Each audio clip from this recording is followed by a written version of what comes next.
We welcome you back to HQ Spotlight as we break down the top 100 NFL players of 2026 with our focus on the NFC East. And those four teams right there. So we're taking a look at the highest ranked player from each NFC East team. From the Eagles, it's the left tackle, Jordan Mailata. Dak Prescott, the Cowboys QB. For the Giants, it's Brian Burns. And QB Jaden Daniels of the Commanders.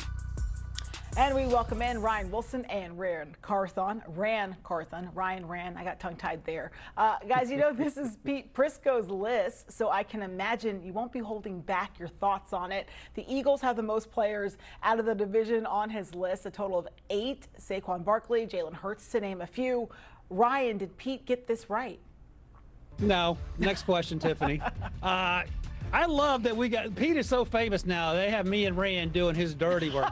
Look, I will say this, Tiffany, and Rand, I think you would agree. This is a thankless job because coming up with 100 names in any order, never mind the order you think makes sense, is incredibly difficult. But I do think that Pete did a pretty good job, all things considered. I like to give him a hard time. But he has a good sense of what's going on in the league. No one pays more attention or gets angrier about it. I will say, and I think Jordan Mailata up top is informative in terms of how important that position is, and a lot of people don't talk about offensive linemen. But I will say it does feel a little disrespectful, Rand, to have Jalen Hurts down there at 84, a couple of spots ahead of Bo Nix. But that's just me. I know there were some issues with A.J. Brown and Jalen Hurts late in their marriage here, but they did win a Super Bowl with Jalen Hurts, and he had a lot to do with it. Yeah, 100%. And to answer Tiffany's larger question, I mean, I know what I truly feel, but I know what I'm going to say publicly. No, Pete didn't get it right. Right? We can't give Pete any credit, especially something that could be recorded, because it's going to be held against us for the rest of life. But no, for the Eagles, especially in this division, to have 8 players on this list, I think it's right. I think it's the most talented team by far in this division, just in terms of talent. And arguably one of the most talented teams in the entire league. I think Seattle may be closing the gap on them some from that standpoint. I will say, if I had to nitpick, I do feel like Jordan Mailata at 30 is a little high. I didn't think he played as well last year as he had in previous years. And I would have liked to seen Jalen Carter a little bit higher, because I think here in the very near future, we're going to be seeing breaking news of him getting a deal done that will possibly eclipse the record-breaking deal that Jeffrey Simmons just got. Sounds like you've got some inside info there, Rand. And by the way, no, it's just the nature of how it works. I know he's approaching his first payday, and I know just how the game works. He's going to want more than what Jeffrey just got. All right. By the way, if you guys want to cut the check, I can have this evidence destroyed, so people will never know that this has happened. Just keep it in the back of your minds. On the Cowboys, they've got 4 players on this list. Ryan, do you think Dak, CeeDee Lamb, George Pickens, and Quinnen Williams should be on this list? Yeah, 100%. Dak feels a little low to me. I don't understand the Dak disrespect. This team offensively has not been the issue in recent years. It's been the defense. That's why they went out and got Quinnen Williams, who admitted that he needs to play better in 2026, and I fully expect him to do that. George Pickens could be top 10 on this list if he just got laser focused. George Pickens, we haven't gotten that consistently. Maybe last year was the best version of George Pickens when he's locked in. I will say, Ryan, I do wonder if there was room on this list for Tyler Smith, the versatile offensive lineman, the former first-round pick, who played left tackle his rookie season because of injury, plays left guard at a pretty high level. I'm not going to quote too much other than I would have Dak a little higher than 43, given how important he is. And look, he's a franchise quarterback, and if he were available, teams would trade one, maybe multiple first-round picks to get him.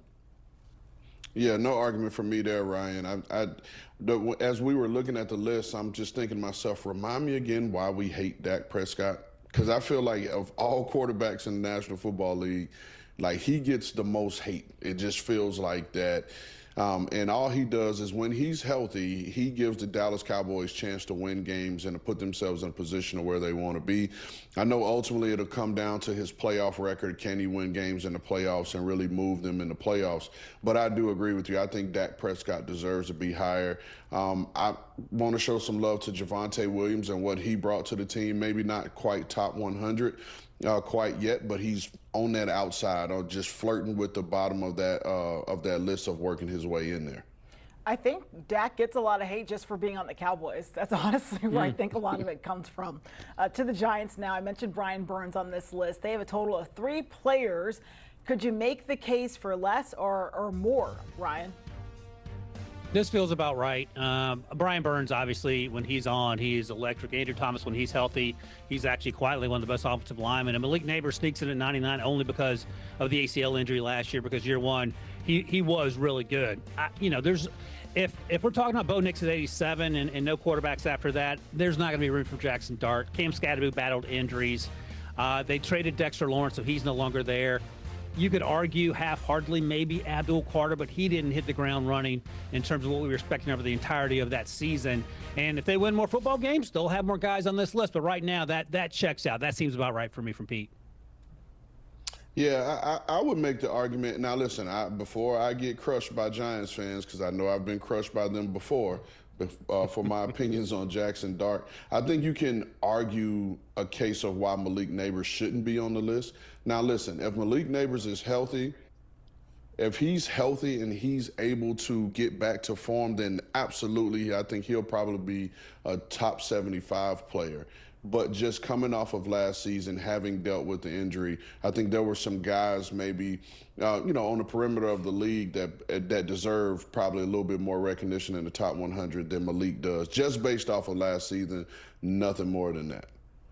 Yeah, and I think that's right. And if you look at the other end, the number 1 wide receiver, according to Pete, at number 4 is Jamar Chase, and that's what Malik Neighbors is best case when he's healthy. So the gap between 4 and 99, I'm with you. He just didn't play a lot last year because of those injuries, and the offense suffered. Maybe that was part of Pete's math there.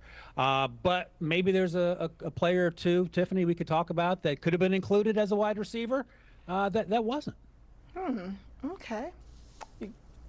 Everyone's like, no one wants to say it.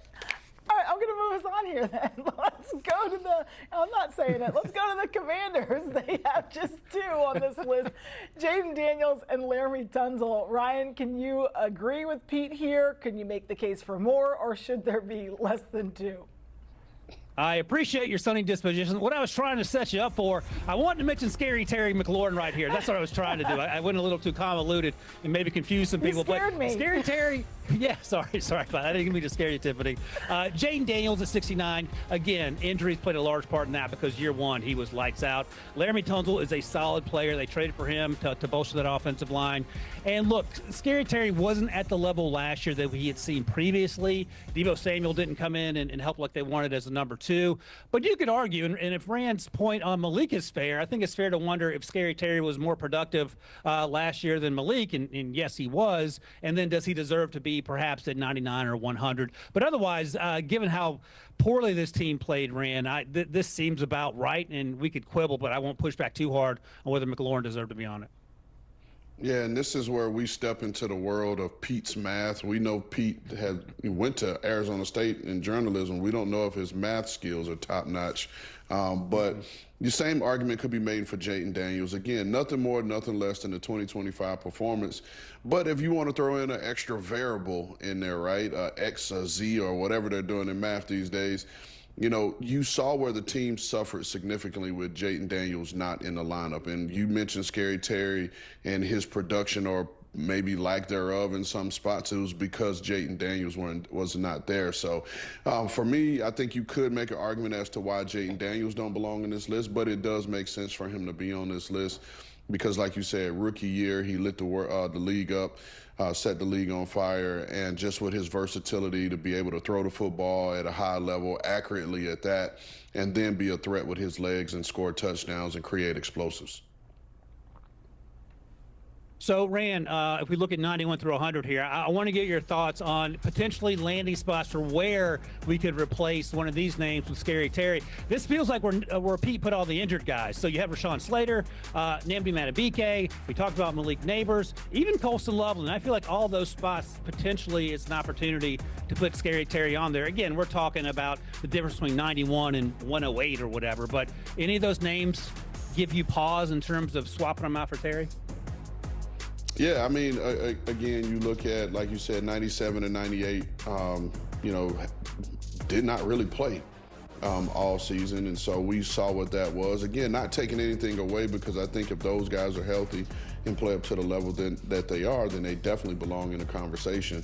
But if we are just going off of 2025 performance, I think, 100% you could have put him in that argument. The tricky one for me is at 98 with Nnamdi Madubuike, and the nature of his injury and it being a neck injury for a defensive lineman. We don't know how he's going to move, how he's going to play coming into, future seasons, and how much that neck is really going to affect him. So that'll be one for us to watch all season, Ryan, and see how he plays and see how he recovers. That definitely will be. I do want to go back to Scary Terry real quick. Look, it's a what have you done for me lately league, but if you factor in the past, he was always the guy before Washington got a quarterback that still put the team on his back. So, and don't scare me like that again, Ryan. I'm not going to have me getting clipped and roasted. All right, thanks, Ryan and Rand. All right, guys, let's look at NFC East Week 1 games. Sunday, September 13th, you got the Commanders at the Eagles and the Cowboys at the Giants. Back here on Spotlight, carrying on the conversation surrounding Pete Prisco's top 100 players in the NFL, which you can find on CBSSports.com. We head to the AFC East now. We're going to ask our friends and analysts if they agree with the ordering, with the numbers, with the players, as we welcome in former NFL GM Rand Carthon and NFL analyst and birthday boy Ryan Wilson. Woo! Shout out James. Thank you, James. Yeah, shout out to our producer James. We actually found out we just need to expose Rand right here. You guys have your podcast together. I thought you were real ones, OGs. And apparently Rand didn't text you on your birthday this weekend? Rand was busy. He was in a wedding party. And listen, I'll be honest, Claudia, 50 years from now when you get to be this age, you don't necessarily want to brag about your birthday. I thought I was doing it quietly, but I appreciate that, producer James. That makes me feel a little better. 50? Honestly, Ryan, you look great. We'll leave it there, Rand. Be a better friend. No excuses, okay? It takes 30 seconds. Let's start with the Bills as we look at this AFC East now. Pete has 3 players listed here. Josh Allen, of course, he's in at number 3, coming off a career year in completion percentage, yards per attempt. Then he has James Cook in at 34. He smashed career best last year in carries and rush yards, leading the NFL with over 1,600. And then at 78, he has left tackle Deion Dawkins, one of the best units we saw on that O-line last year. Of course, he being the main focal point of that. Curious what you guys think. Is 3 enough for a Bill squad? Of course, now you have more coming in, which is going to raise the ceiling for Josh Allen. We'll go to the birthday boy first. Ryan, thoughts on his 3 players out of the Bills? This is curious, Claudia, because there is no bigger Bills homer outside of Western New York than Pete Prisco, and it starts with Josh Allen. Of course, Josh Allen is a QB1. We could have a conversation about whether he should be QB1. Patrick Mahomes got hurt, of course, and then Lamar Jackson was 10 on his list, I believe.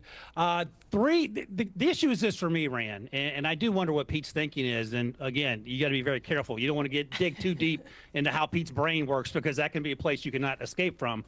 But no Christian Benford, who they gave a big deal to, who was their best cornerback in that class that included first-round pick Kyrie Elam a few years ago, and then no Khalil Shakir, who you could argue is their best weapon offensively, not named Josh Allen or James Cook. So that was curious to me, given especially how we saw the bottom half of Pete's list, where it felt like you're putting some guys on there who were either injured or who were, leaning on previous year's production. So that'd be my only concern about a team that's been this good. Should Benford and or Khalil Shakir deserve to see their names in this top 100, because they are incredibly important to that team offensively and defensively. Well, let me start with this, because I didn't do it over the weekend. I want to tell you on air, happy birthday, my friend. And the next time we go out to eat, we're going to use your AARP card to get a discount. So, but fair enough. For once in my life, I'm going to agree with Pete. Again, I think Christian Benford, I think Khalil Shakir, I think they are guys that are on the outside, the outer perimeter of the top 100. Just because I just think there are people in this league at various positions who are just better. That's just to plainly put it. I think Josh Allen being at number 3 is about right. He gives them a chance to win football games every time he's on the field. Now, here's the thing, is I was looking at this and I was thinking about this. Joe Brady, their new head coach, there is no coach that's going to be more closely watched than him, because unfortunately for him, he stepped into an already made team right, with an MVP quarterback that he's been coordinating the offense. So now you're expected to take this offense to a different level, and you're expected to be that piece that gets them over the hump, right? So I won't even go down the road of what I really think about the logic of that. But I think having Josh Allen there at 3 and arguably the 3rd best player in the league only adds to more pressure for Joe Brady and the Buffalo Bills. And I will just say on the Shakir note, I don't want to defend Pete here, but like when I think of the Bills and I think of their passing game, I think of their tight ends. And I know Shakir had the 16 games to Kincaid's 12, but Kincaid had 1 more touchdown, more yards per catch. Like when I think of their passing game, I just don't think of Khalil Shakir. But I'm a Pats fan, so who cares about the Bills? Let's talk about New England. At 29, he has Christian Gonzalez, who's heading into his 4th season, huge part of that secondary. The team recently picking up his 5th-year option. At 61, he has Drake May. 61 feels a little low. Number 9 on his quarterback list. Would have been MVP if Matthew Stafford didn't exist last year. And at 64, he has the Pats newbie and A.J. Brown heading into his 8th season, coming off his 4th straight 1,000-yard season. Rand, what do we think about this list? First of all, Claudia, no one cares that you're a Patriots fan. You're the only I just don't think that's true, actually. I don't think that's true, but okay. No, I honestly think Drake May should be a little bit higher. I mean, this is a guy that we were talking about as a part of the MVP conversation. And for a while, he was the front runner for the MVP award. And I think he deserves to be higher. And again, too, he's a young guy that we're starting to see come into his own. He's one of the more accurate passers in the National Football League and can kill you with his legs, too, quietly. That I think people don't give enough respect for his ability to do that. So I think he deserves to be a little bit higher. But looking at this list, like it was only so much higher that Pete was going to put him above his son Trevor Lawrence. You know, so that's Pete's little June bug. That's his baby. So he wasn't going to be, higher than that. But I mean, look there at the list at 51. I mean, ask yourself, if you're a non-Packers fan, would you rather have Drake May or would you rather have Jordan Love? So to me, that's a really good argument to have. But I think Drake May deserves to be higher. Yeah, that's interesting. And I misspoke earlier. Josh Allen wasn't QB1 on Pete's list. It was actually Matthew Stafford at number 2. So I need to be clear about that. That's actually probably controversial, maybe more controversial than Drake May being 61, because we talked about earlier Jalen Hurts being 84, which felt sort of low. So let's go through the list here, Rand. Jared Goff is 57. You taking Drake May or Jared Goff? That's a tough one, but I would bet on the upside. I would say Drake May. And then you mentioned Jordan Love at 51. You would take Drake over Jordan? I would take Drake May. Oh, okay. Interesting. Okay, and then there's a big gap. That means Claude, is it though? That is my question. Why is that so interesting to you, Ryan? I would take Jordan Love over Drake May. He's done it longer. Look at Jordan. Look at Claudia trying to get mad. But what has he done? I mean, Drake May just went to the Super Bowl and let me interject. 5th most pressures, 6th most hits. Like he was being in zero protection. Oh boy, she's on one. Blindside unprotected. I mean, Steph Diggs, whatever. I will say, I'll give credit to Jordan Love because that passing game was a mess. Like, no true number 1 wide receiver. I understand all of that. But I think the argument of he's done it longer is a poor and a... no, it's not. On my birthday, no less, Claudia. I don't care. Like Rand said, nobody cares about Patriots, man. Nobody cares about your birthday anymore. Listen, I want to interject and say this. I think Drake May has done more with less. Right? Yes. Claudia said that Green Bay doesn't have a true number 1, but they have a plethora of 2s and 3s. Mm-hmm. Right? I don't think, there was a reason why the Patriots go out to get A.J. Brown so they could have a legitimate number 1 wide receiver for Drake May. So I think Drake May has done more with less, which to me says a lot more about his ability. You have to ask yourself, if you flipped roles right now and you put Drake May in Green Bay and Jordan Love in New England, would you get the same outcome that you had last season? And I don't think you do. Jordan Love had one of the lowest pressure rates in the NFL. He had one of the best protections. It was the opposite case for Drake May, and I'll just leave it there. Let's talk about Miami. Pete Prisco has 2 players there, one being center Aaron Brewer, coming off his best season, ranked as the 2nd best center in football by PFF. He just signed a big extension to be one of the highest paid at his position. They also have Devon Achane, who, of course, we saw them sign to a 4-year, $68 million extension this offseason. Anybody they're missing here, Ryan? No, this is it. Tyreek Hill is a free agent, and Jalen Waddle didn't play up to snuff, and obviously Tua's in Atlanta. This feels like a mercy sort of gift from Pete to even get 2 on there. Achane and Brewer both played well, but this team is not very good right now. Okay, nice and simple, and this one will be quick, Rand, unless you disagree. Jets are the only team he has with 0 players. That a little disrespectful to Garrett Wilson, Breece Hall, or is that out the window? No, I don't think it's disrespectful because I just think this team as a whole last year just wasn't good, if we're being honest. But there are players on this team that have top 100 talent. Garrett Wilson, you can argue for Armand Membu. You can argue for guys like Minkah Fitzpatrick. So they have guys on this team, and they will have players on this list next year because I think this is going to be a much improved team. Yeah, Jamie Sherwood could have also been mentioned there too, Rand. But again, when you get 0 interceptions, as many as you, me, and Claudia combined, it's going to be hard to find guys on this list. I will also say this, Claudia. Pete is being extremely disrespectful to our buddy Rick Spielman. Didn't put one person on this list, but I'll leave it at that. And Breece Hall, too. I mean, he was around top 15 in rush yards last few years. So, okay, Ryan, Rand, this was fun. Let's do this again sometime. Sorry, Pete, you caught strays pretty much throughout this segment, but there you have it. AFC Week 1 games. Got a little Super Bowl rematch there with the Pats and the Seahawks. Jets, Titans, Bills, Texans, and Miami taking on the new-look Raiders.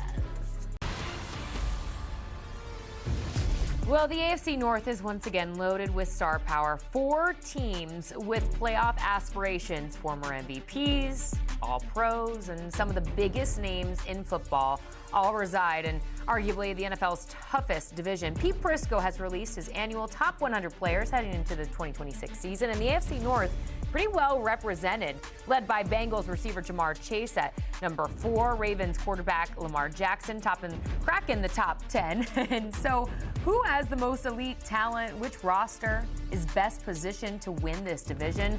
For the answer, let's go ahead and welcome in Emery Hunt and John Breach. Gentlemen, great to see you. Emery, I want to go ahead and begin with Baltimore, who continues to put elite talent around Lamar Jackson. 5 players in Pete's top 100 list, as you see the list of the names there. Is this the most complete Ravens roster we've seen during Lamar's career? And does that make them the AFC North favorite in your book? And a 3-part question, if you will. Did Pete get this one right? Well, let's start with the first one first. I'd say, yes, this is the most complete team we've seen from the Baltimore Ravens under Lamar Jackson. And most importantly, when you look at how this roster is constructed, they're solid on both sides of the ball. Where I agree with Pete, I'm just glad that Derrick Henry is on the list because we know how Pete feels about running backs. And I think people underestimate how great Derrick Henry is. You talk about the guy that they compare him mostly to because of his physicality is Eddie George. 10 years in the league. He's done more than Eddie George on 200 less carries. But when you look at his career, it's mostly statistically compared to Curtis Martin in terms of the longevity. And he could pass Curtis Martin this season on an all-time rushing list with 1,000 yards, and he's done it in 1,000 less carries. So this guy is elite. The only concern I have is Lamar Jackson being 10th. I think Lamar Jackson arguably is the best quarterback in the NFL. I give Pete his respect for putting Stafford there because he just won the MVP, but after Stafford, it's up for debate. I would have put Lamar number 2. Yeah, I thought the Lamar Jackson ranking was very interesting, and not necessarily that he was 10th, but that he was the 5th ranked quarterback. It's not just Matthew Stafford ahead of him. It's Patrick Mahomes, it's Joe Burrow, it's Josh Allen. So you do have 4 quarterbacks ahead of him. I know we've always talked about Lamar Jackson as being part of that big 4, Well, sorry, Lamar. Now you're dropped out because you're the 5th best quarterback in Prisco's rankings. And I think when you look at the rest of the Ravens list, we know Emery just said he's a huge fan of running backs. Prisco is not. Prisco doesn't have a single running back ranked in his top 15. But the Derrick Henry spot feels good, though. He is getting up there in age, but he hasn't slowed down, so you still expect big things from him. I think the two most interesting part of Baltimore's rankings are those bottom two, because you have Trey Hendrickson coming off an injury-filled year. I don't know if he's going to be a top 70 player. Maybe he is. If he plays like he did in 2024, then he's a top 30 player. If he plays like he did last year, then he's outside that top 70. And then, of course, Matabike, I think if you're the Ravens, maybe you put Zay Flowers in that spot. I felt like he was a little bit snubbed on that list. He's gone over 1,000 yards in each of the past 2 seasons. But then you had Matabike, who missed 14 games last year. So I think one of those, I know that Pete kind of deals with injuries. It's hard to rank the guys who are banged up. But if you miss 14 games, you can take 1 year off the list and then see how you rebound this season. Then if he plays well, put him on the list next year. Look at our own Pete Prisco, though, maturing, showing some love, just a little love to the running backs out there. Let's get to the Bengals now. Multiple players in Pete Prisco's top 100 list, 4 to be exact. We'll show you a look at them right here. So, Emery, as you take a look at these rankings, anything jump off the page to you?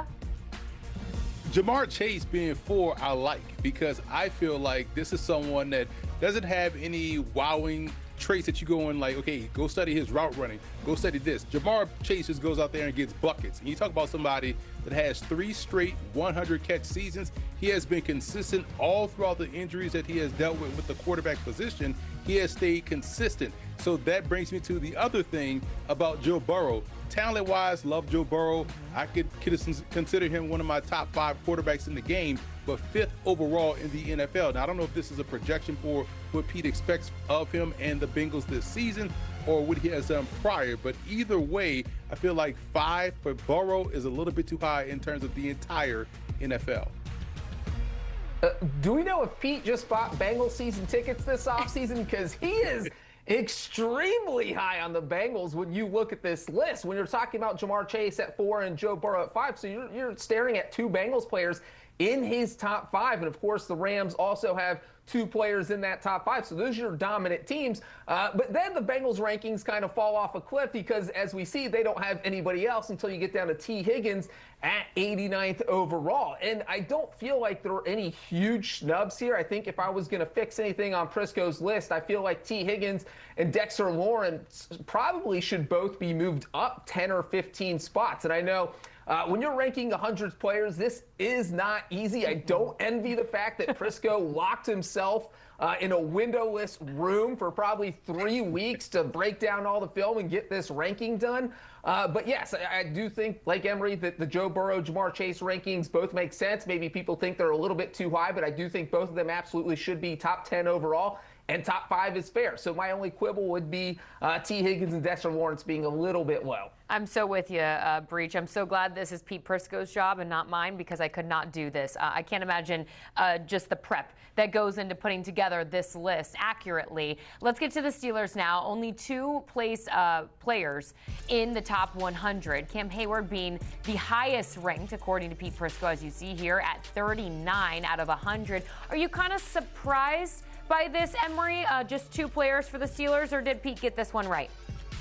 Not surprised, maybe a little bit. No Jalen Ramsey coming off another Pro Bowl season. I know what we all feel about the Pro Bowl, but he did make the Pro Bowl. But the TJ Watt at 88 really concerns me because I feel like he's still a better player than Trey Hendrickson.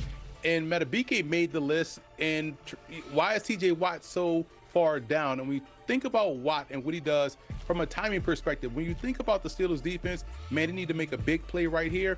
Watt is usually making this play. 8 pass breakups, 3 forced fumbles, 10 TFLs, 7 sacks this year is down. I know the sack number is what everybody focuses on, but the impactful plays Watt makes on a consistent basis in the most important time of the game, he should easily be higher than that. Yeah, it's interesting to see how Pete feels about the AFC North because we saw the Ravens had multiple players ranked. We saw the Bengals have 2 players in the top 5. And the team that won the division last year only has 2 overall players in the top 100. And Emery, you mentioned Jalen Ramsey. I think you also could have made an argument for maybe Joey Porter Jr.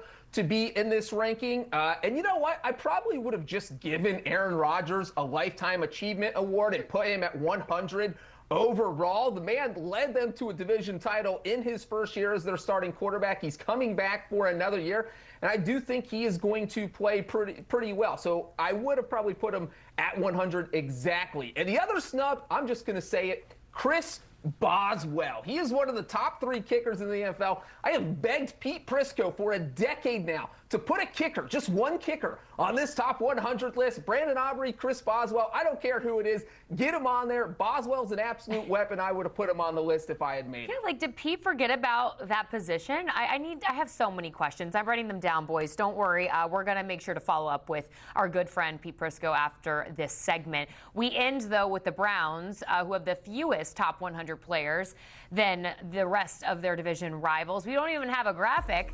We just got some photos of my Florida State Seminole, Jared Verse, the face of this defense. Is it Cleveland just simply lacking elite talent, Emery, or is this roster being overlooked heading into the season? Well, I think it's being overlooked, but when you talk about in the scope of 100 players, I understand having one guy, but I thought they should have had another. You talk about Denzel Ward, one of the best cornerbacks in the NFL, and Pete's top 100 only has 9 cornerbacks on the list, and none of them are Denzel Ward, who's one of the best corners pound for pound in the NFL. So him being absent on his list, he should have joined Jared Verse. So I felt like that was a big miss out of this top 100 for the Browns. Yeah, and Browns fans probably going to get a little emotional looking at this list because not only do they only have one player, but the #1 overall ranked player on the list is Myles Garrett, which adds a little bit of insult to injury here if you are a Cleveland fan. But I will add one more to what Emery said. I do think Denzel Ward probably should have been ranked. He's a 5-time Pro Bowler. He is one of the top corners in the NFL. Certainly, as Emery mentioned, there's 9 corners, so it feels like he is one of those top 9 and should be on this list. And I'll throw in Carson Schwessinger.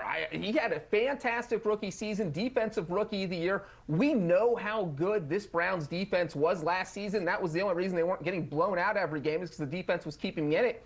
And he led that team in tackles, so he was a weapon in his first year on the field. So I think putting him in there and putting Denzel Ward in there would have made some sense. But I do like the Jared Verse pick because Jared Verse is absolutely a top 100 player. And don't you forget it, gentlemen, hang tight because we're going to be talking to you after the break as you take a look at the AFC North Week 1 games. It all gets underway September the 13th. A few CBS games sprinkled in there as the NFL's toughest division is going to be one to watch yet again. As Jordan promised, the guys stick around. We're staying in the North, but we head to the NFC. Jared Goff, Caleb Williams, Jordan Love all making the list. Do our guys agree with the rankings? We'll talk about it on the other side.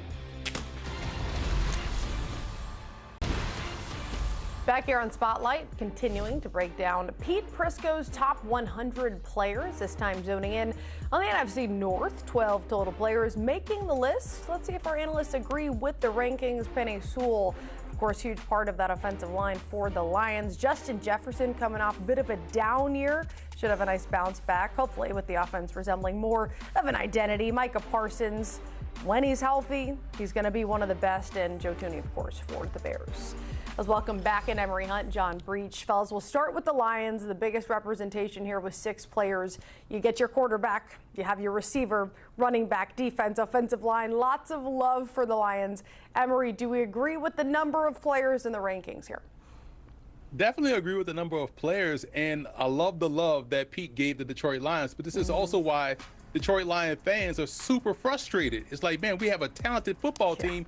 Why can't we win 17 games? But I am interested to see where Pete would have ranked a healthy Brian Branch, because I think that would be another player on this list with how excellent he is defensively. And yes, this team should win a lot of games this year. But yeah, having all of that talent on that roster, that's a reason why people are constantly talking about the Lions being one of those teams to look out for in the NFC.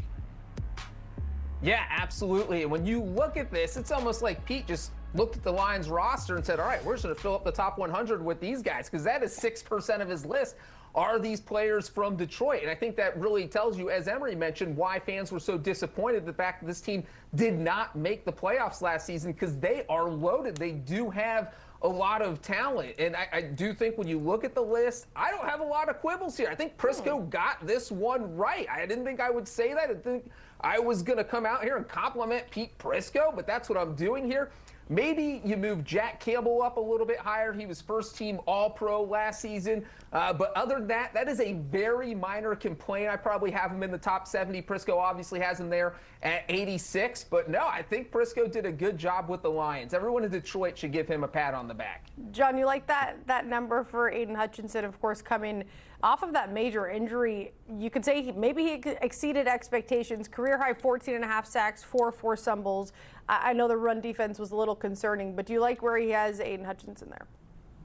Yeah, Aiden Hutchinson is one of the best pass rushers in the NFL, and I think Prisco put him in a top 15 spot, which feels about right, because when you do look at the whole list, I think that Prisco really gave quarterbacks. There's 5 quarterbacks in his top 10.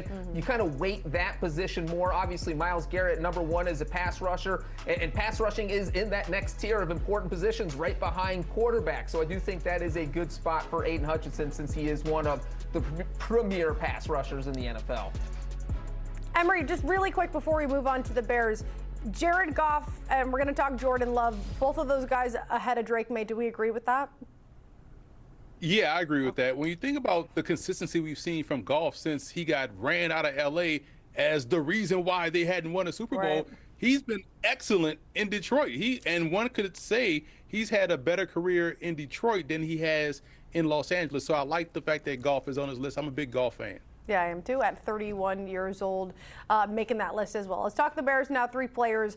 Caleb Williams coming off leading them to an 11-win season, their first NFC North title since 2018. 6 fourth-quarter comebacks. So the guy had a lot of pressure. He came through. Now he has that full year under his belt learning Ben Johnson's scheme. Is he in the right spot at 70? You have Tooney there at 55. And their tight end, Colston Loveland, who led everybody in receiving. He was their lead receiver. Now you take DJ Moore out of the equation. You would think, you know, with more responsibility, can he live up to the hype? Let's talk about Caleb Williams first, though. John Breach, I'll come to you. Yeah, look, Caleb Williams, I think, is a product of Ben Johnson's system. Ben Johnson put him in a spot where he could succeed, and Caleb Williams, that is why he had such a huge sophomore year and led the Bears to the playoffs. And I think when you look at Prisco's ranking, it really is a testament to Ben Johnson's coaching job overall, because every team in the NFC North had at least one player ranked in the top 15 overall. Not the Bears. The Bears don't have a single player in the top 50, and yet Ben Johnson was able to direct them to the postseason during his first year on the job. And of course, a lot of that had to do with his ability to kind of teach Caleb Williams and make him a better quarterback. Because if you look at Caleb Williams, year 1 improvement into year 2, I mean, it was phenomenal. It was such a huge jump, and I think he'll get even better in year 3 in what will be his second year with Ben Johnson. So yeah, I do think that right now that's a fair ranking for Caleb Williams, but as long as he's playing for Ben Johnson, I expect that ranking to kind of shoot up each season going forward. Absolutely not, man. All right, let me start off by saying this. Put that quarterback list back up, guys, because I have a bone to pick with Pete about this one. Because you touched on it, Claudia. 6 game-winning drives, fourth-quarter comebacks. One of those was in the postseason and had one of the greatest postseason performances. You know who is not on this list that they buried the lead? Justin Herbert. I am not giving him a pass, as everybody does in the summer, allowing him just to have a great summer without going check. Justin Herbert has 0 wins in the postseason in 3 appearances and has played awful in all his postseason games. We saw Caleb Williams go 1-1 in his playoff performance. Yes, he has to tighten up on some of those decisions. Yes, he tends to be a little bit reckless with the football, but the same things that make you laugh make you cry. That's what we love about Caleb Williams. So yes, it will be frustrating at times, but overall, you count on Caleb Williams in these games that matter the most. You can't say the same thing about Herbert, who's ranked ahead of him, nor could you say the same thing, although he had a good year last year, Trevor Lawrence. I feel like he should be higher than both of those guys on that list. That's what I was looking for. I wanted a little vigor coming from you. I've never heard that saying, I have to say, but that's okay. We move on. Packers have 2 players, Jordan Love, Micah Parsons. Parsons, like I said when we showed that graphic earlier, he's expected to be out for at least half the season as he rehabs from that knee injury. Love coming in at 51, number 7 quarterback, led him to the playoffs, 23 touchdown passes, just 6 picks. But this was a very run-heavy team. They had the 5th highest rush play percentage. This offense has been kind of weird. No true number 1 wide receiver. He's entering his 6th season now, 3 seasons at a starter. Emery, have you seen enough from Love to say he deserves this spot in the rankings? Absolutely, and this is where I think Pete got it right, because both of these players are the 2 best players on the Packers squad. They're ranked exactly where they need to be ranked because of how much of an impact they've had. You think about Jordan Love and what he does when he's out there, when he has a full stable of healthy wide receivers. I know that changes from week to week, but we've seen the consistency from Love, and we've seen Love actually show up in the postseason. I like how he plays in those type of games, and because they have Jordan Love, even when he missed games, we saw Malik Willis step in there and hold the fort down, but Love was the difference maker because he tends to kind of ratchet it up as the game gets tighter. We've seen him make some big-time throws and big-time decisions, so that's great for him. And also for Parsons, you think about this breach, you talk about somebody that just got there and made a significant impact. Now, you hope he's going to be out there this season at some point, healthy, ready to go, but when he got to Green Bay, boy, he really stepped on the field and made his name known right away. Yeah, and I think the thing with Parsons is that you could see the substantial impact he made when he got injured, because as soon as he was out, that defense took a nosedive and just wasn't as good as they were when he was on the field. So you know how much he means to that defense and how much they need him back on the field as early as possible for the upcoming season. I think for me, the most surprising thing here is that the Packers only have 2 players on Pete's entire list. I mean, we're talking about a team that is a playoff contender every single year. So I just kind of glanced at the roster thinking, surely there should be a few more players here. I mean, the Detroit Lions have 6 players in this top 100, and really the only guy I think Pete maybe missed out on is Xavier McKinney. I think you could make a strong argument that he deserves to be in the top 100. But other than that, I don't think that Green Bay has 6 or 7 top 100 players like we saw with the Lions. So for this team to play at a high level every year, I think really it's a testament to Matt LaFleur's coaching, the fact that they are competitive despite not being loaded with top 100 players. I'm sure we're getting the coaching rankings coming up soon here. They have 2. Vikings have 1. So let's finish with them. Justin Jefferson, like I said, coming off a down season considering what we've seen from him in the previous years. John, what do we think about his ranking here at 8?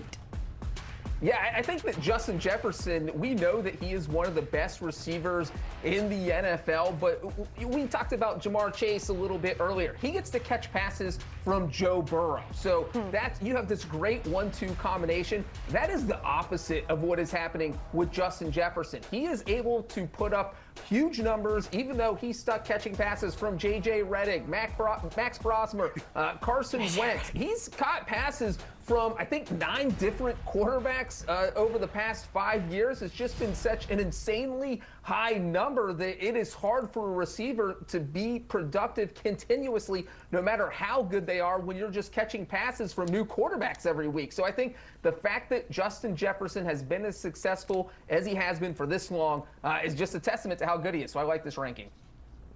I'm disappointed in Pete, man. Pete does a great job with his better than most football team that he puts out as well on CBSSports.com, and he left out here a chance to throw Jalen Redmond at number 100 as a guy that people need to focus on. 6 sacks, had 12 TFLs last year, former UFL All-Star. I thought Pete left him off the list. That's a big miss for me. Well, we gave him the shout out here. Maybe he's watching. Who knows? Emery, John, appreciate you guys. We'll be talking much more football as the countdown to week 1 continues. Saints-Lions kicking things off at 1 Eastern. Oh, I'm just so excited. Bears, Panthers, and then Packers and Vikings right here on CBS. Back here on Spotlight as we continue to break down Pete Prisco's top 100 players as we head to the NFC West, dare I say the NFC best. How many players does Pete think deserve a spot in the rankings? Well, there you have it. In at number 1 is Myles Garrett, the newest addition to the Rams for the Seahawks. He has JSN at 13, Fred Warner at 16 for the Niners, and Trey McBride at 18 for the Cardinals, all inside that top 20. As we welcome in Mike Renner and JP Acosta to break it down and see if you agree with Pete's numbers here. Myles Garrett, as we saw, one of the 5 listed for the Rams. Right behind him is number 2, Matthew Stafford, who didn't make the list at all last year, guys. Then you have Puka in at 9, Trent McDuffie, Byron Young as well. Mike, I'm not arguing against any of these players. You can't. Stafford at 2, though, I get it. MVP season, all that, but he's still old. Pushing 40, I don't think he took injuries into account. I mean, we have George Kittle as a top 50 guy, and it's like he might not even play this year. So I'm not sure if Pete really saw, any injury reports before he put this together. And yeah, Stafford was the MVP. He was the best probably quarterback in football a year ago. But at his age, with his injury history, I do think if you're actually, drafting these guys for one season, he would be much further down my list just because of that risk, especially when you see where Drake May is on this list. It's like Drake May, 59 spots later, and they were neck and neck for the MVP. I can't get on board with that, Pete. Stafford, probably not the second best player in football. There are some other guys, even in the NFC West. JSN, I would argue, has a better claim to the second best player in football right now than Matthew Stafford. Or give the credit to Puka if we're going to do that, right? Like, I don't know. JP, what do you think?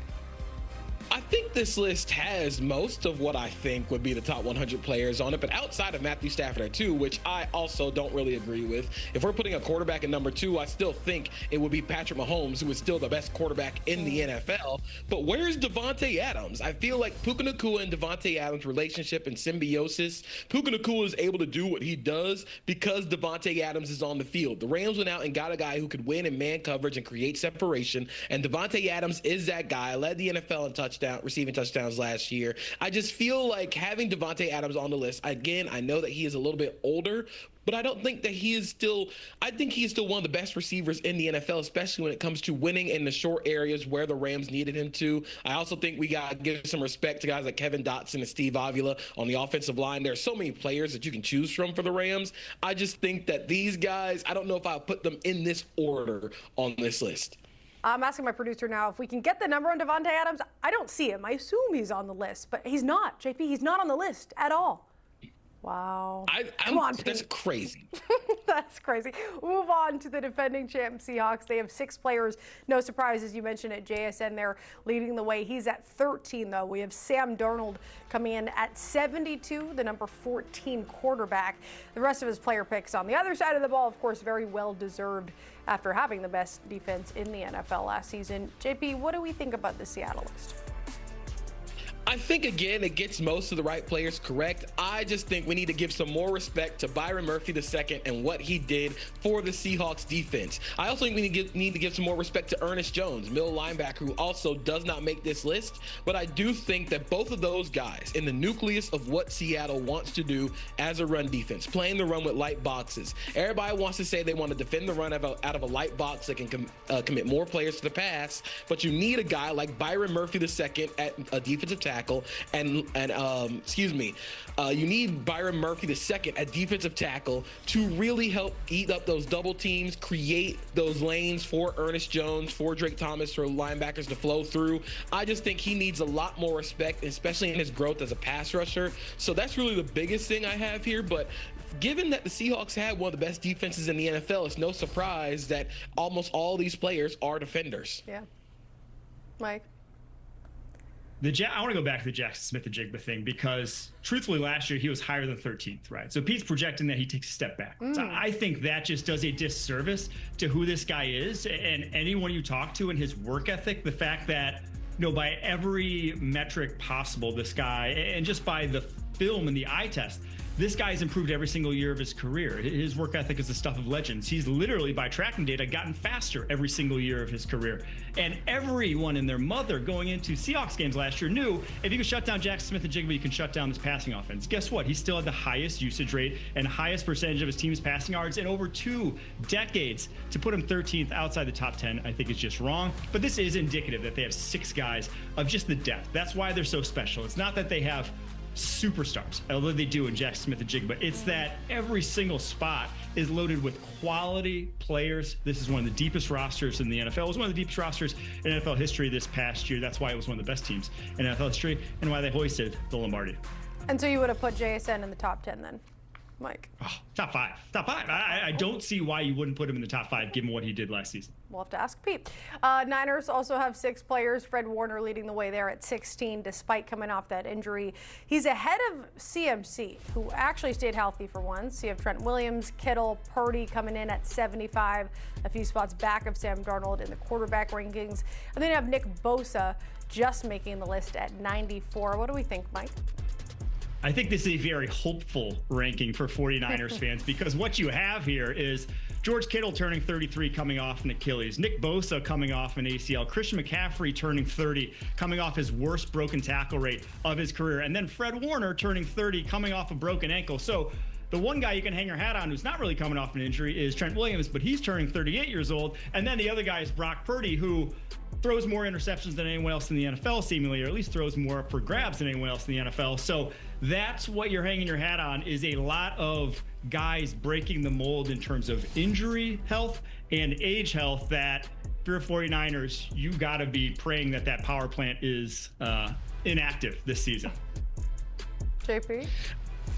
I think the one thing that I take away from this is Pete finally was a respecter of the offensive line and got a good offensive line ranking here with Trent Williams at 25. Again, I understand he's 38 years old, but when you watch him play, I can make the argument that Trent Williams is the most important offensive player on the 49ers roster. That team is so much different when he is not on the field at left tackle. They run so much through him. I just think that they're not able to do the same caliber of stuff offensively without Trent Williams at left tackle. I think Christian McCaffrey also might be a little too high for my taste. I know he just was able to stay healthy. He had a great season catching the football, but he still did not have one of his best years as a pure runner of the football. And again, we don't really know how much he's going to stay healthy. So if this is projection towards 2026, I would have Trent Williams ranked higher than Christian McCaffrey, and I'd move Christian McCaffrey a little bit lower.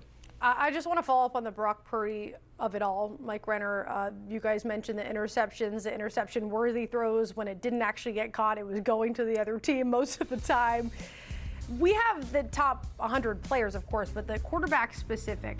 We mentioned Stafford at 2, May at 61. Brock Purdy in between Sam Darnold and Bo Nix. Does that, where would you put him if he's not at 75?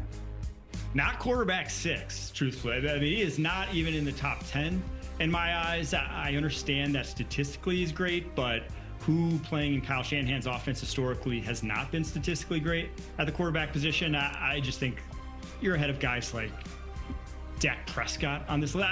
It is a crazy ranking to me to put him 75th. Maybe not if you're giving quarterbacks deference, sure, okay, 75th overall, but this doesn't seem to be giving quarterbacks deference considering there's only one in the entire top 50. And that was a list of guys who didn't make it at all last season, so I guess he's giving them the credit, but maybe a little too much credit when it comes to guys like Brock Purdy, Pete. Last, we have the Cardinals, just one player there with Trey McBride, and he should be getting the spotlight here. Historic season, shattering the NFL single-season record for tight end catches. Assuming there's no arguments there, JP, but maybe I'm wrong. Maybe you don't like the 18, or maybe there's some snubs. What do we think? As someone who watched far too much Arizona Cardinals football last season, I actually think Budda Baker deserves a little bit of love here. I know that he is still he's one of the most chaotic players in the NFL in a good way. It just feels like every time he's around the football, good things happen. I like the ranking for Trey McBride. I think he is one of, if not the best tight end in football. And I think that he does so many different things as a route runner in terms of yards after the catch that really make the offense go. But I would love to shout out Budda Baker here. I think that he is such a force multiplier at safety. They run that defense, which is very collegey in a good way. I think they run that defense a lot around Budda Baker's ability to tackle and his ability to make plays in space. So I think he deserves a little bit of love here. This is, though, how you get a team drafting in the top 5, right? You got one guy, and it's a tight end, one of the least valuable positions on a football field. And I do agree, Trey McBride is awesome, probably worthy of a top 20 ranking, top 3 tight end, no doubt about that in the NFL right now.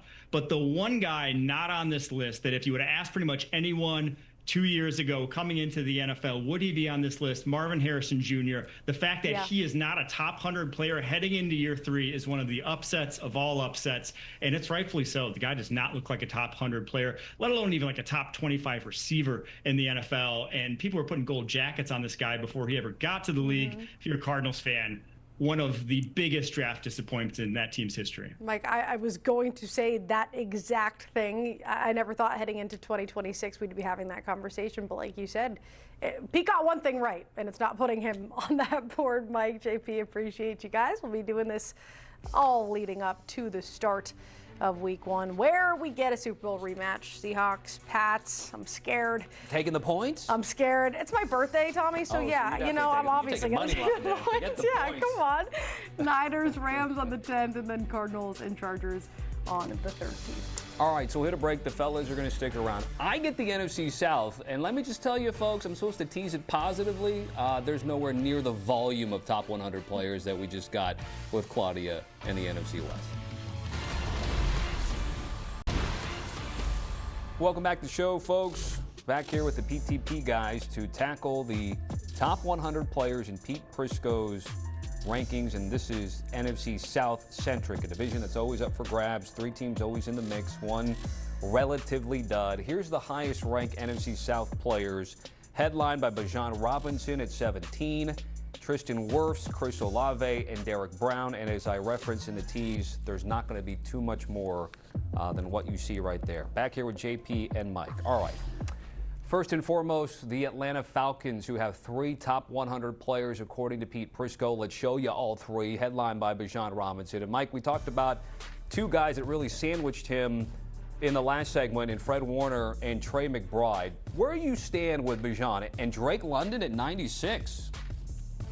We did running back tiers on the podcast last week, and he was the tier 1 running back along with Jahmyr Gibbs. They are 1 and 2 in the NFL in terms of their ability to just do everything. So wherever you're ranking him, he is, if not the best back in the NFL, he's the second best back in the NFL. And his ability to be a one-man offense, I think, is unparalleled across the entire NFL in terms of how he can run between the tackles, outside the tackles, be a receiver, get spread wide. He is truly the complete modern skill set in a running back. So, you know, you're haggling over pretty much anyone in the top 20, but he definitely at least deserves to be in the top 20. And I think with Bijan Robinson here, I think it's so cool just seeing how the best offensive players in the league stack up according to Pete, because Bijan Robinson is the best running back in the league, but he also affects the game as a receiver. So I think that's the coolest part about what's been going on with Pete's top 100. I do have an issue with Drake London at 96, though. I just think that London affects the game so much in the in-between area as a receiver. He can go up and get the ball over smaller defensive backs, and he is sort of similar to a guy like Tedero McMillan in terms of how they move and the way that they move shouldn't be for a guy that's as big as Drake London. So I think, again, we'll see a lot better rankings for a guy like Drake London once we start to see better quarterback play come from Atlanta. So that's the real big one that I think should be a little higher. I think I moved Drake London a little higher. Mike, final thought on Drake London at 96. It's low.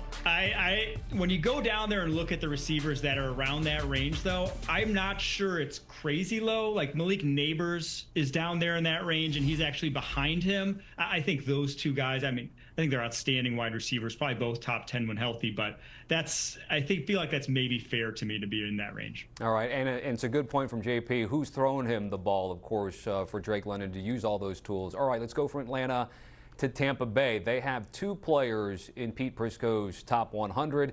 He certainly loves his Baker Mayfield. I can tell you that when it comes to this Tampa Bay team. Baker does make the list. We all know about Tristan Wirfs. JP, I'm going to give you first word here. Any disagreements here in terms of these 2? Listen, I know that the defense did not have the best year last year. I would still put Antoine Winfield Jr. as one of the top 100 players in the NFL. I think, again, for a guy that's a little bit undersized at safety, he affects the game so much in terms of playing the ball in the air, making plays on would-be ball carriers. I think he just does so much to put fires out for that defense, and it's sort of like a chess piece for Todd Bowles in the middle of that defense. But I do like that Pete respected the offensive line once again. Tristan Wirfs here is a very good ranking. He is the best offensive tackle in football right now. I am willing to let Pete slide on that one. I think he is the best offensive tackle in football. I think 22 is a great spot for him. I just would have Antoine Winfield Jr. on here. Mike? Yeah. Pete, safeties matter. He's got 2 safeties in this entire top 100, and truthfully, one of them's kind of more of a box guy right now. He doesn't have any true deep safeties on this list, and I think that's just a crime because we had Jesse Bates for the Falcons who didn't make this list either. I think that I'm in complete agreement with JP that Pete's got to go back to the drawing board and say that, yeah, maybe safeties aren't the most valuable, but this isn't the most valuable exercise. It's just the 100 best players. These guys are 2 of the 100 best players, in my opinion. Yeah, we saw Kyle Hamilton there on that list, right around the 20s there. So we've got 2 teams down, 2 to go. Let's go to the New Orleans Saints. A lot of people differing in terms of Tyler Shuck and what this Saints team can do. Pete thinks there's only 1 top 100 player on this New Orleans Saints team right here. Just give me a sense, Mike, of what you think the quality will be of this Saints team here, given that Pete only thinks there's 1 elite player. I think I tend to agree with that for this Saints team. Obviously, Alvin Kamara's really fallen off. I think there's some young offensive linemen that could get to this range. I really like what I saw from Kelvin Banks as a rookie, but you don't necessarily need a bunch of top 100 players to make the playoffs. We literally saw that with the Panthers last year in the same division. I think this team is much more of a complete team now than it was even last year. So I do think that, yes, Olave probably belongs in this top 100, but I think I'm in agreement with Pete. One of the few times I'll just say that. I don't think there's any other top 100 player in this New Orleans Saints team right now. JP, do we go 2 for 2? You know what, Pete? You kind of cooked here. I'll allow Pete to have this one. I think Chris Olave is the one player that I would have in the top 100, and I don't think it's a negative thing for the Saints. I think it is a reflection of where the Saints have been over the last few years. They've been paying and constantly kicking the can on this team to acquire more aging veterans, and now those aging veterans are no longer on the team. You're trying to filter in those young guys like Mike talked about. They have some young offensive linemen that I think will be really impressive. I'm a fan of Justin Reed and Jonas Sanker at safety, and I'm a big fan of Quincy Riley at corner, but I think this team, when it comes to more players on the top 100, I think we'll see more Saints players in probably a year or 2 more than this team actually being something in 2026. Let me get a quick thought on Chris Olave before we move on here to the Panthers, because he had that injury-riddled season in 24, came back and played, was kind of dangled out as a trade piece here. Give me a sense of what type of receiver that you're bullish on when it comes to Olave, Mike.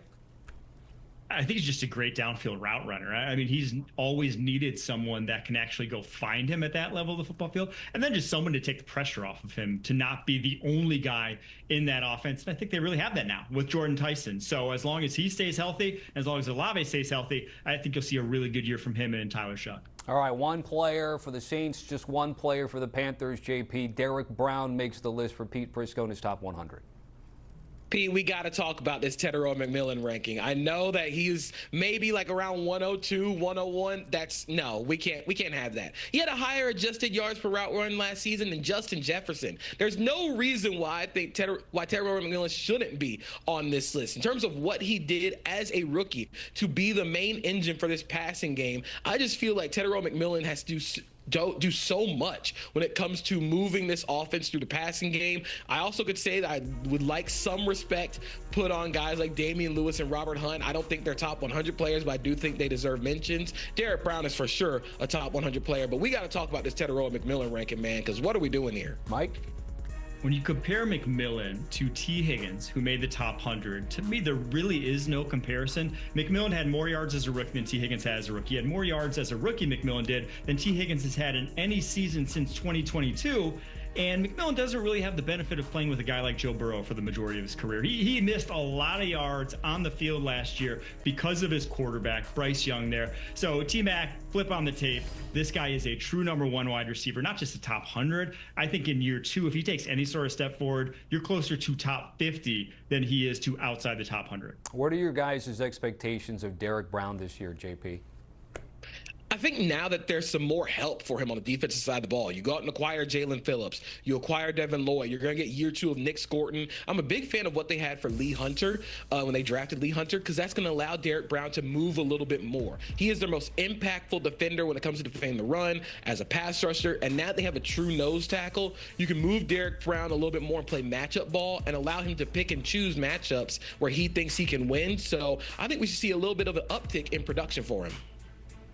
And not only him, the guys around him, they have guys who can actually clean it up now. Jalen Phillips, I think, is going to be money well spent for that defense, even if he's not a great one-on-one pass rusher, but because he can get himself free to the edge where those guys in the interior with Derek Brown and Lee Hunter that you mentioned, they'll push sacks right into Jalen Phillips' lap. So Derek Brown no longer having to do it all himself.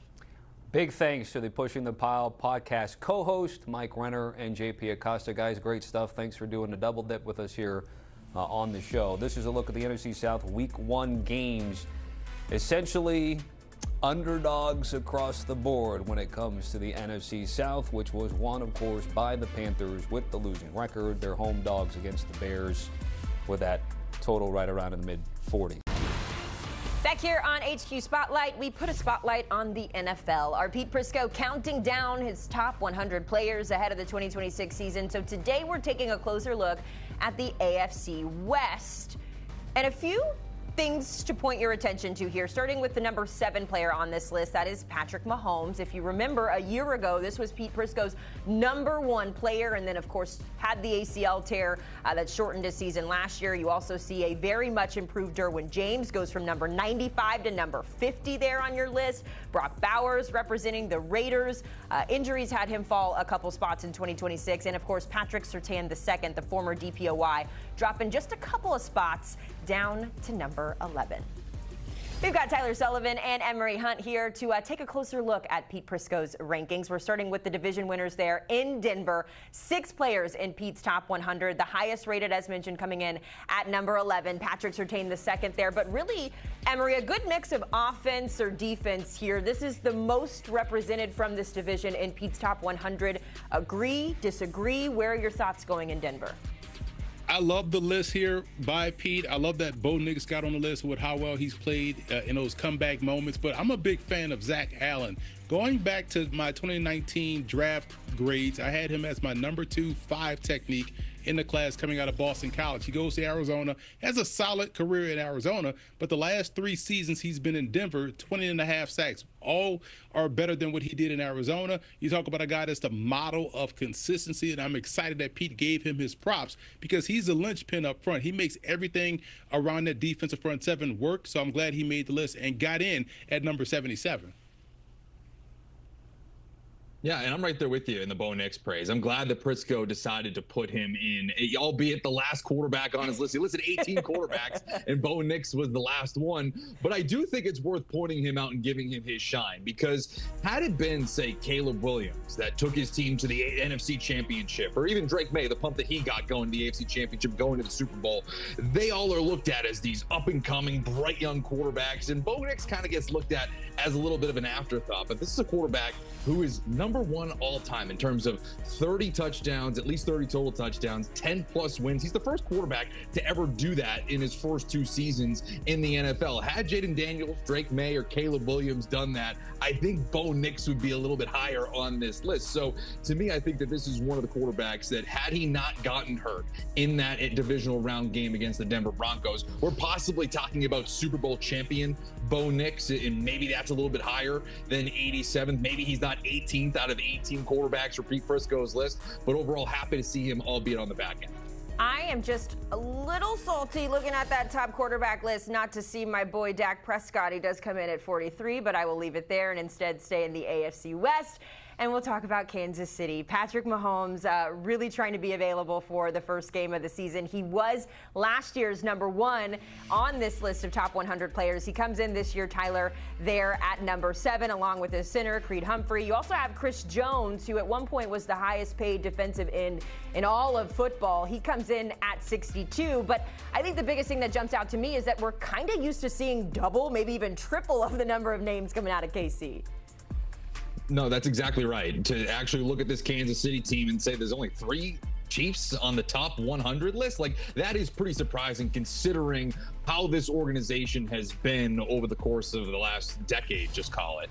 But I do think that that's kind of the story here, right? I know that Patrick Mahomes has fallen from number 1 to number 7. Some of that has to do with the injury he suffered last season. I do sympathize with Prisco trying to have to parse through a lot of these injuries to some high-profile players in the NFL. But the other part of the story is that Patrick Mahomes was a quarterback of the Kansas City Chiefs that was eliminated from the playoffs last season, even before he suffered that injury. They were going to lose that game to the Chargers, but even before he suffered that injury. So this is an interesting spot here. And the fact that there aren't any skill position players on the Kansas City Chiefs inside Prisco's top 100, I think that kind of tells the story, right? They haven't really replaced Tyreek Hill, Travis Kelce on the back end of his career. They've put a lot of capital at the wide receiver position, but really haven't found something that sticks. Rashid Rice, obviously a very talented player, but dealing with the off the field issues. So something has to change there in terms of the offensive skill position players for the Chiefs to, I think, get back into that Super Bowl conversation and get more players inside that top 100.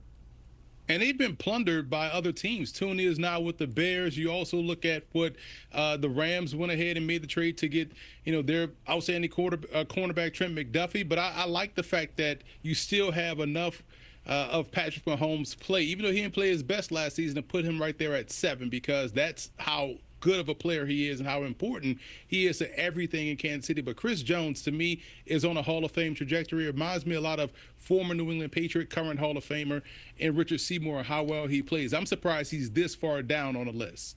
There are some surprises. I'm excited to see these two teams open the season September 14th on Monday Night Football. So we'll kind of see where some of these top 100 players meet in that matchup. We continue in the division with the Las Vegas Raiders.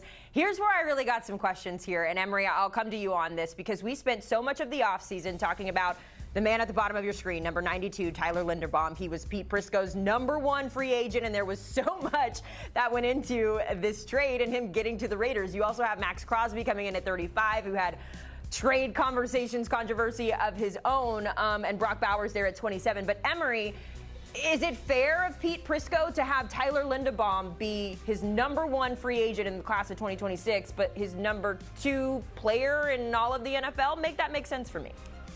Well, especially if we're talking about the value of the center position. As you guys always know, I've always said big tackle propaganda has gotten everybody fooled except yours truly, in understanding that guard center guard play is where offense is won. So Linderbaum should definitely, in my opinion, be in the top 50. But I get it. It's 100 players out the entirety of the NFL, but Linderbaum definitely is way low. But what I do like about these Raiders that Pete has on this list, it shows you how to build a football team. The 3 players on this list, all point of attack players. I'm going to count the tight end as a point of attack player. I'm also going to look at what Max Crosby brings to the table. That was the biggest win for the Raiders this offseason, and getting him back in the fold after they tried to shoot him off to Baltimore. But Linderbaum, Crosby, and also what you have in Brock Bowers gives a young quarterback in Fernando Mendoza a great foundation to stand on and help move this team forward. So point of attack play is important, Tyler. That's why I like that these 3 specific Raiders ended up on this list. Going back to Tyler Linderbaum, I think that might go to show you how kind of weak the free agent class is. And I will say also, if you do have a top 100 player in Prisco's eyes, you're probably not trying to get rid of them. Maybe unless you're the Cleveland Browns throwing Myles Garrett, number 1 player in Prisco's list, to the Los Angeles Rams. But to me, I'm most excited about the skill position players for the Las Vegas Raiders. And that top of the list is Brock Bowers. Clint Kubiak coming in. We saw what he was able to do with JSN last season as the offensive coordinator for the Seattle Seahawks, really making him the focal point to that offense. And now that you have Fernando Mendoza coming in at some point, even if it's Kirk Cousins starts the year at quarterback, I just think that Brock Bowers is going to be set up for another jaw-dropping season. Of course, injuries kind of dampered his sophomore campaign, but that rookie campaign was earth-shattering, record-setting pretty much across the board in terms of receptions and receiving yards for the tight end position. Now that he gets stable quarterback play, an offensive-minded head coach at Clint Kubiak, I'm excited for him, and I'm excited for a guy that's not even on this list, and Ashton Genty out of the backfield. Both of those guys, Brock Bowers should move up, and Genty should enter the top 100 next year. Maybe a little extra motivation for a team that many people are not expecting much from, even with the #1 overall pick there. We wrap up our conversation with the Los Angeles Chargers. Gentlemen, I mentioned it, Derwin James, the highest climber in the AFC West, at least in these rankings. He goes from number 95 to number 50, one of 3 names for the Chargers in the top 100. You also see Justin Herbert, the quarterback, coming in at 63, and then Rashawn Slater, who missed all of last season with a ruptured patellar tendon here. Tyler, questions, comments, concerns when it comes to Pete Prisco's Chargers list? I think one thing that stands out to me is a guy that's not on this list, and it's Joe Alt, the fellow offensive tackle alongside Rashawn Slater. Obviously, he suffered a season-ending injury as well, but did play in 2025 and was absolutely sensational. The Chargers were a much better football team when they had Joe Alt along the offensive line. They were 5-1 with him, 6-6 without him. They were basically averaging a touchdown less after he went down last season. So that goes to show you the impact of a player like Joe Alt. And to me, he shows position versatility. He moved from right to left tackle. To me, I'm surprised to see Alt not on this list, but with a healthy 2026, wouldn't surprise me if he sneaks in.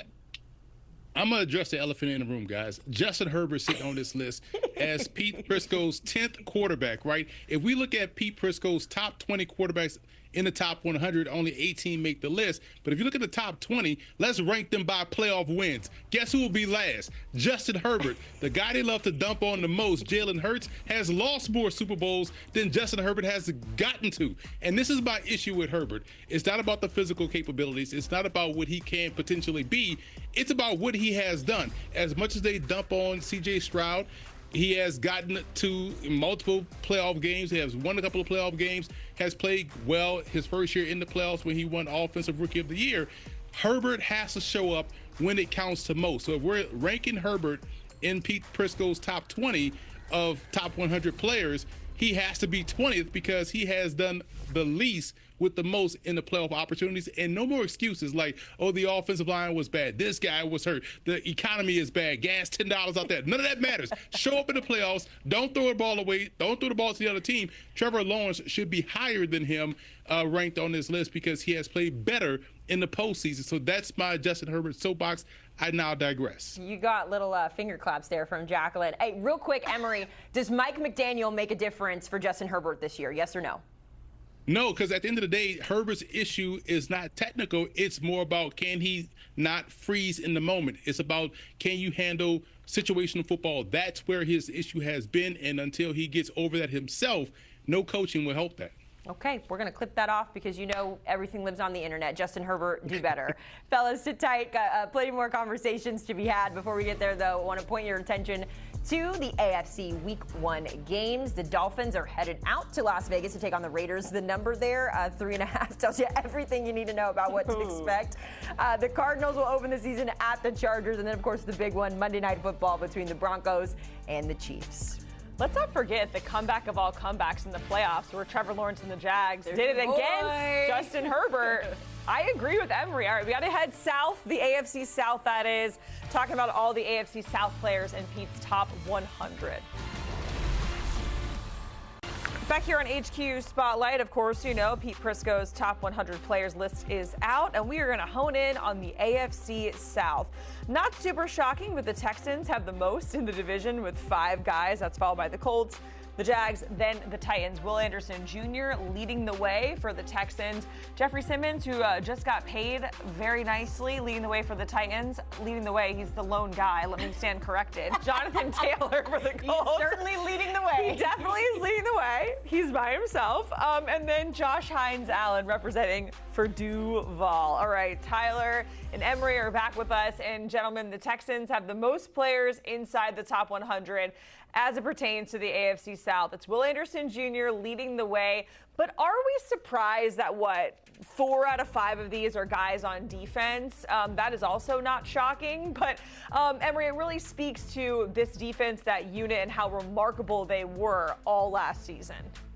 Absolutely, and I feel like Jalen Petrie, the safety, is left off this list. He should be on this list as well. 4 interceptions last season, 12 pass breakups, but obviously the big missing player is C.J. Stroud, and I know he's been easy to knock, because of what we saw last, and it was an awful playoff game. The Patriots handed him the game 75 minutes out of 60 minutes, and he constantly turned the ball over. But he is much better than what we saw last year. I don't think people give him enough credit for at least playing competent ball the previous week against Pittsburgh and also the rest of the week. People forget he had got knocked out with a gruesome concussion, and that affected him when he came back. I don't think he played the same way he did after returning from the concussion than he did before. So I know people will look at the raw numbers, and his touchdown to interception ratio has kind of stayed the same, but he's a much better player than we saw in that Patriots game. So I will give him the benefit of the doubt. I think he improves. He'll be on this list next season ahead of Trevor Lawrence. Not to mention, you referenced that Patriots game. Did not have Nico Collins in that playoff matchup, a guy that is on Prisco's top 100. Kind of important to have your number one wide receiver healthy for a playoff game. And I get the CJ Stroud missing in the top 100 is pretty jarring, right? I mean, going off of his rookie season, you would think not only would he potentially be a perennial person inside Prisco's top 100, but he might even rival to be like one of the top quarterbacks on this list. And so the fact that he's no longer even considered to be on this list is pretty remarkable. But again, you kind of see the writing on the wall, especially after this past postseason. To me, though, Will Anderson needs to get his shine. Top player on the Houston Texans in terms of the defense. That was arguably the very best in the NFL. The reason why they were able to win that division, able to get into the postseason, mind you, and really kind of continue to make noise in spite of their quarterback struggling. This guy is an absolute force. The fact that you can say that he was one of the best pass rushers, actually the best pass rusher in the most critical situations on third down last season. He had 50 pressures on third down last season. That's the most by any pass rusher since we could record sacks and pressures. So again, this guy is absolutely insane and deservingly the number one Texan on Prisco's list. All right, let's go to the Colts. They have three. Jonathan Taylor is popping up first at number 32. He was number 50 last season on this list. Tyler, what do you make of these guys, their rankings, and where they come in here on Pete's top 100? Yeah, I think all are deserving. Sauce Gardner maybe less so. Again, that 48 ranking, I think is pretty lofty considering Sauce Gardner was fantastic right out of the gate to begin his career with the New York Jets. Kind of has come back down to earth a little bit, has struggled at times, and a reason why the New York Jets were willing to let him go, albeit for a couple of first-round picks. But this is a guy, and Prisco even notes this in his article, that this is someone that needs to live up to that massive billing that the Colts traded for this past trade deadline. And if he doesn't, you're talking about someone who's going to continue to slip down this rankings and maybe even outside the top 100 at a certain point. But I do think it's interesting, too, that I know that Prisco listed 18 quarterbacks, so you can't list every quarterback. Daniel Jones is a semi-snub here in my eyes. I do think that what he was able to do in the first half of the season, have the Colts possibly playing for a number one seed, it felt like at the time, I think that might be deserving, albeit coming off the injury. My facial, when you said Daniel Jones top 100, Tyler, I'm sorry, my facial expression couldn't hide it. I'm working on myself, though, but I will use my time to get on my little soapbox again for the running back position. Jonathan Taylor, I am glad to see him on the list. This is a guy that is an all-time great in Indianapolis. And I hope they find a way to keep him in Indianapolis because they have a great tradition of allowing their great tailbacks to get out the door and go somewhere else. The only guys that they've had long-term, Lenny Moore back in the 50s and Alan Amici, the former Heisman Trophy winner. Everybody else has jettisoned. Marshall Faulk, Adrian James. I would even count Eric Dickerson, who I thought was finished his career in Indianapolis. He was off with the Falcons and the Raiders. But you have to keep a guy that has led the NFL in rushing 2 years in tow because he's outstanding. Kind of on that Sean Alexander, Corey Dillon type trajectory in terms of career, but I like him to stay in Indy. Let's get this guy paid and keep him in Nap City. All right, two more teams to get to. Let's go to the Jags. Only two players in the top 100, Josh Hines-Allen and T-Law. And for me, I think it's a little concerning when you think this is the team that won the AFC South. They're trying to run it back. We saw with the regular season in year two and Liam Cohen. And Emery, you said you think C.J. Stroud is going to be on this list ahead of Trevor Lawrence next season. Is that more indicative of what the type of jump that C.J. Stroud is going to make, or do you think Trevor Lawrence is going to take a step back? More along the lines of the jump C.J. Stroud is going to make because I actually like Trevor Lawrence. I'm not one of these flyby fans that loved him as a prospect, only to hate him as a Jaguar, to love him again last year. Now, again, pick a spot, pick a lane, and drive in it. Because when you think about Trevor Lawrence, it's about the turnovers, to be honest. And I think that's where he has to really, curtail those type of numbers, especially in the postseason. You got a guy that has 7 interceptions in the playoffs, and his yards per attempt has gotten significantly worse in terms of how he plays in the regular season. 5.9 the previous time he was in the postseason. Last year, 6.9. So he has to be better in that regard. But he's always had the talent. He's a better runner than you give him credit for. He's able to make those plays in the passing game. And we saw him look like the Trevor Lawrence of a couple of seasons ago when he pulled off that great comeback against the Chargers. I think we'll see him sustain this level of play because now he has the coaching, he has the infrastructure, and we're starting to see the Trevor Lawrence play like he did a couple of years ago.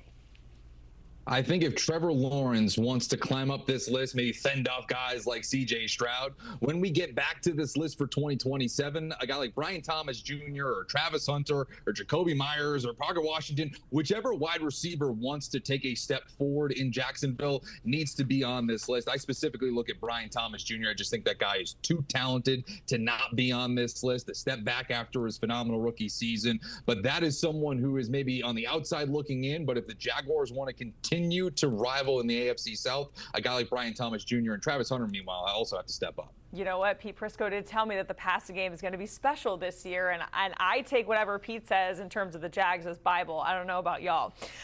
Jeffrey Simmons holding it down, the lone guy for Tennessee, obviously just signed that massive contract, comes in at number 20. Tyler, what do you think of Jeffrey Simmons? And also, as we push things ahead for Tennessee in this new era, right? Year 2 of Cam Ward, what do you think about any guys on the Titans that could potentially join Jeffrey Simmons on this list come next year? Yeah, it is a little sad, right, to just see one lonely player on the top 100 for Prisco. But Simmons is certainly worthy, one of the best defensive linemen that we have in the NFL. So certainly worthy of being high on Prisco's list. But looking forward, I think that you do need to see this Titans team need to take a step forward. And that would include guys like Cam Ward, Carnell Tate in his rookie season, even Jermaine Johnson, whose familiarity with Robert Saleh, the new head coach. Those guys stepping up in some capacity next season to not only, again, get into Prisco's list, but seriously contend and maybe have more than just one player on the 100 next season. I made the case for Zach Allen getting on that list when we were talking about the Broncos, but I like to make the same case for Amani Hooker, who has been underrated his entire career. I think within this defensive scheme, this upcoming season, we'll see him get the credit he deserves nationally. But I also like the fact that Pete Prisco has Jeffrey Simmons super high on the list because the NFL's list has him at 86. That's just insane. Pete Prisco has him ranked properly, but look out for Amani Hooker this upcoming season. Emery, Tyler, we certainly appreciate it. Going through Pete's top 100 and highlighting the guys on the list from the AFC South. Here's what we can look forward to. All the AFC South teams you can watch on CBS. Week 1, the Jags and the Browns. You have the Tennessee and the Jets, the Bills and the Texans. That's going to be a good one. And then the Ravens and the Colts.